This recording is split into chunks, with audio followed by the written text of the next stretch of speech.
So yun, shout out mga bro. So for today's video mga bro.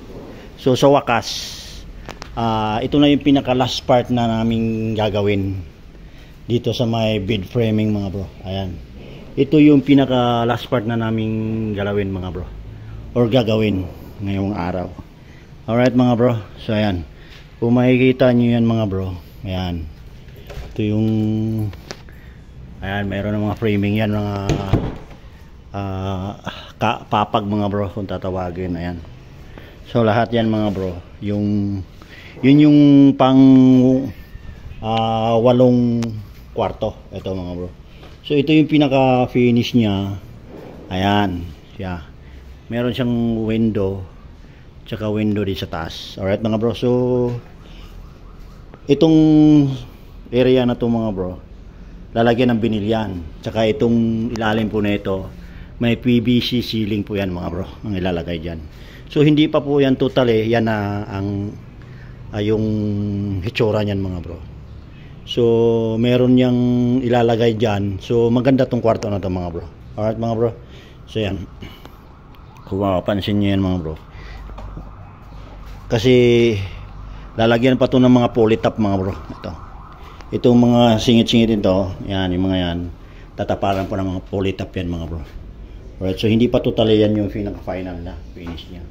Alright mga bro, so ang scope of work natin dito mga bro, yan, bed framing, tiles dito, tsaka vinyl tiles, yan. So marami tayong gagawin dito mga bro. Alright mga bro, so ang pinaka-problem lang dito mga bro, iba po talaga pag iba-iba ang nagawa kagaya ng ganito mga bro. Alright mga bro, so itong nung nilayout to itong tiles dito mga bro sa flooring, so nag-o-offset ako. So ganito naman po talaga ang proseso ng once na tayo magli-layout mga bro, or nauna yung pinto na ikakabit. Ito yung magiging proseso natin mga bro. Ito yung mga tips natin sa ating mga beginners.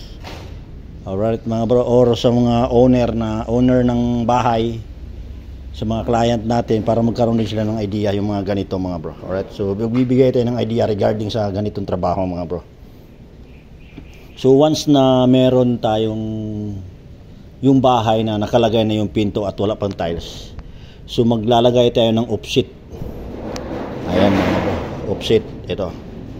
So dito tayo mga bro. Ayan, papakita ko sa yung layout namin dito mga bro. So para magkakaroon din kayo ng idea. Ayan mga bro. Ayan. So nakabaliktad lang. So magmula dito pababa, ang offset niyan is 1 meter. Alright mga bro. So hindi pa totally yan yung ano niya, pinaka FFL niya. Ayan, 1 meter. Then bababa ka, magmula sa 1 meter magdadrop ka ng 101. Kaya yun yung pinaka FFL nya mga bro. Yan, finish floor line FFL nya. Magmula dito sa 1 meter na to, bababa ka ng 101. Alright mga bro, so ibig sabihin itong pinto na to, itong panel door na to, mali na, nawawala na siya sa sa elevation. Alright mga bro, so ayan, kung nakikita nyo yan mga bro, ito yung pinaka FFL nya ng tiles. Ang layo ng bottom ng panel door natin mga bro.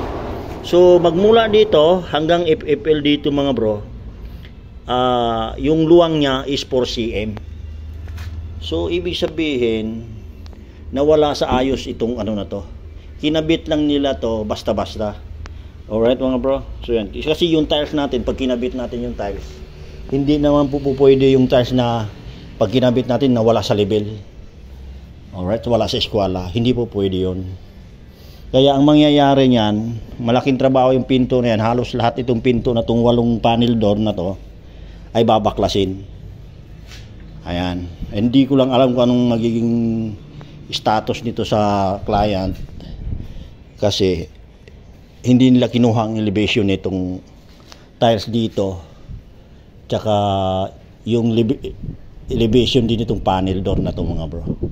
Alright mga bro. So once na tayo sa ating mga kapwa construction worker, once na bumili tayo ng panel door, door mismo, flush door, ang hamba po talaga, merong iba niyan is 220 ang haba, ang iba 2.15 ang haba. Alright mga bro, yung iba 220. Yan. So kaya naman ganun ang ginawa ng mga karpintero para mapakain sa tiles. Ang problema lang dito mga bro, itong hamba nila, inangat nila. Alright, hindi mapapakain sa tiles. Yun ang nagiging problema dito mga bro sa pag-layout. Kaya once na tayo ay gagawa sa mga ganitong trabaho mga bro, ang i-request ko lang, ipahuli ang pinto.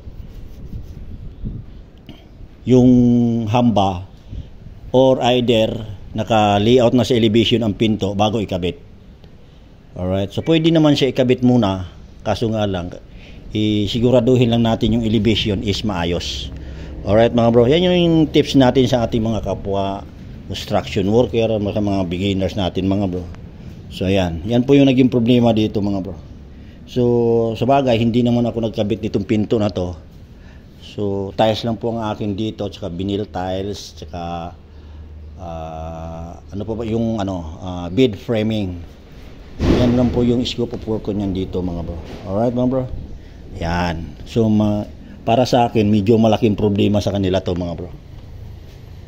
Alright, so hindi kaya po dayain yan mga bro 4 cm. Laki nung mga bro, kulang-kulang 2 pulgada.